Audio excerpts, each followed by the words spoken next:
Our next speaker is Fernanda De Velasco, and Fernanda is a co-founder of PlayBusiness, which is an online platform that connects Mexican startups with global investors. And Fernanda is an MBA candidate at the Sloan School of Management and a Legatum student.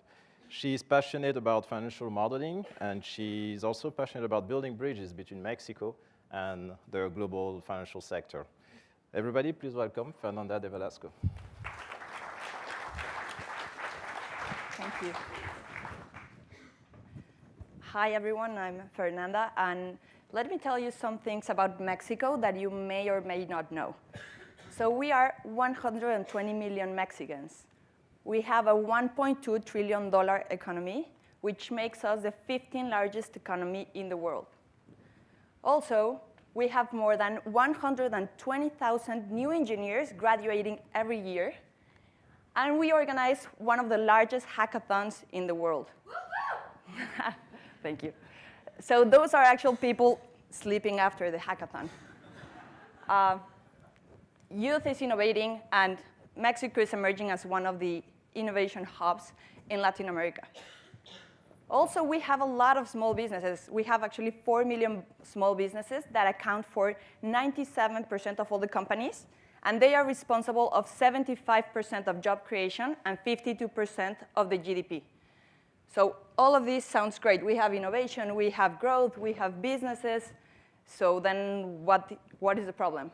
Well, the thing is that 88% of them don't have access to capital. And if you're starting to think, well, why should I care? Well, every time that someone has an idea or a solution that doesn't develop it because they don't have the money, then innovation is being lost. So an idea that has a potential to improve people's life and even change the world is being lost. Now, you can call me an idealist, optimist, I don't know, but I truly believe that access to capital should be universal and that money should be flowing to good ideas. So now I could stop here and tell you the story about how one day I woke up and I found the magical solution to this problem. But instead, I am going to tell you the story about why my mom thought that I was going to spend the next 10 to 15 years in prison. So before you jump into any conclusions, that's my mom. And that was her face when I told her that I wanted to create the first equity crowdfunding platform in Mexico, where entrepreneurs could raise money for their early stage startups, and people from all over the world could invest in them and get shares in return. So it sounds pretty easy. It solves the problem. The thing is that my mom and a lot of other people, when they thought about equity crowdfunding, this is what they thought. Ponzi scheme, penny stock, fraud. And I do see where they are coming from because it is easy to defraud someone with this type of model. But that doesn't mean that there is not a way to make things happen and to do things right. And that's why we created PlayBusiness. So a lot of people innovate with technology. We decided to innovate with the legal structure.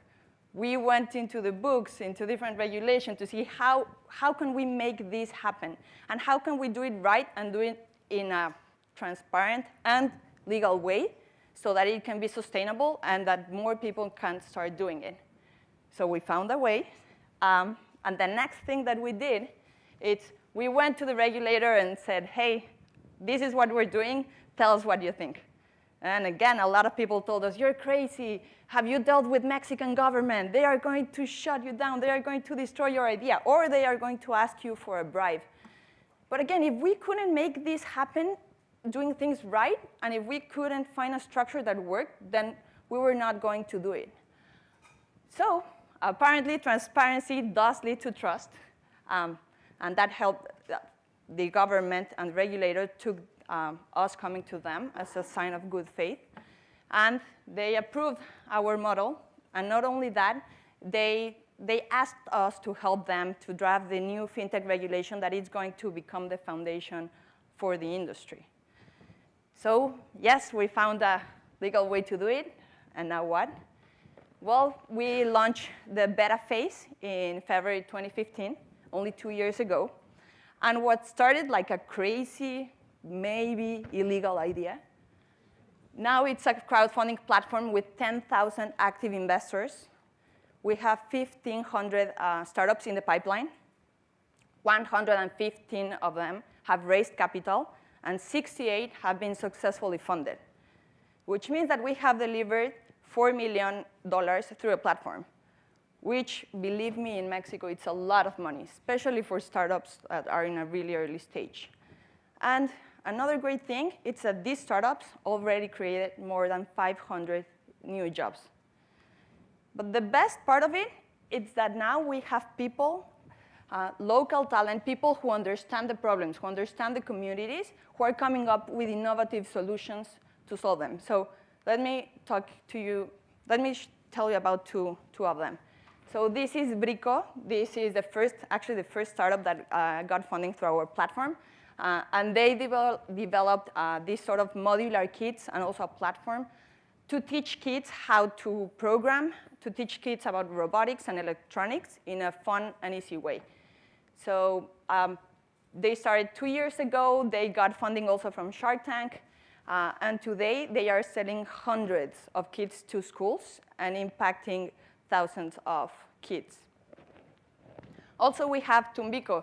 Aldo and Victor, they are two guys from a small town in Mexico, a mining town. And they developed a distribution network to connect Mexican designers and artisans to take Mexican jewelry to every corner of the world. They have raised 2 rounds in PlayBusiness, and they already have grown 3.7 times. And also, right now, the Inter-American Development Bank, they named them as one of their global ambassadors.